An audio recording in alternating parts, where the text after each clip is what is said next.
Hi అందరికీ, ఇది ఓలీ రోజు అయితే మెనీ వ్లాగ్. ఇక్కడ వచ్చేసి ఇడ్లీ గిన్నెలు అయితే నాకు కుక్కర్లో పెట్టేసుకుంటాను. ఇడ్లీ గిన్నెలు వచ్చేసి 4 ఉన్నాయన్నమాట. మేము ఉండేది 5 మెంబర్స్కి. ఒక్కొక్కరికి ఒక్కొక్క గిన్నెలో 4 ఇడ్లీలు అయితే వస్తాయి కదా.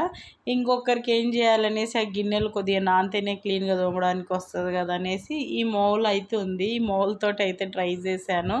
ఇడ్లీ చూడండి హార్ట్ షేప్లో ఎంత బాగా వచ్చిందో. అది మంచి నీట్గా వచ్చేసింది అన్నమాట. నేను ఇడ్లీ గిన్నెది రౌండ్ తీసుకొని కింద పెట్టి వాటర్ వేసి, ఇడ్లీ గిన్నెకు రౌండ్గా లాస్ట్లో గిన్నెకు ఉంటుంది చూడండి రౌండ్ కప్పు లాగా, అదైతే ఓపెన్ చేసేసి ఆ కప్పు అయితే వాటర్లో పెట్టి దానిపైన ఈ మౌల్ అయితే ఇడ్లీ పిండి వేసుకొని మౌల్ పెట్టేసి ఇది కుక్కర్ అయితే పెట్టాను. తర్వాత ఇగో ఇడ్లీ చూడండి 5 మినిట్స్లో మంచిగా నీట్గా అయితే వచ్చేసింది అనమాట. ఎక్కడ పిండి పిండి లేకుండా నీట్గా అయితే ఉడికింది. ఇలా హార్ట్ షేప్ ఫస్ట్ టైం చేసి మా ఆయనకు సర్ప్రైజ్ చేసిన అనమాట. తర్వాత అపార్ట్మెంట్ వాళ్ళమంతా కలిసి హోలీ అయితే ఆడినాం.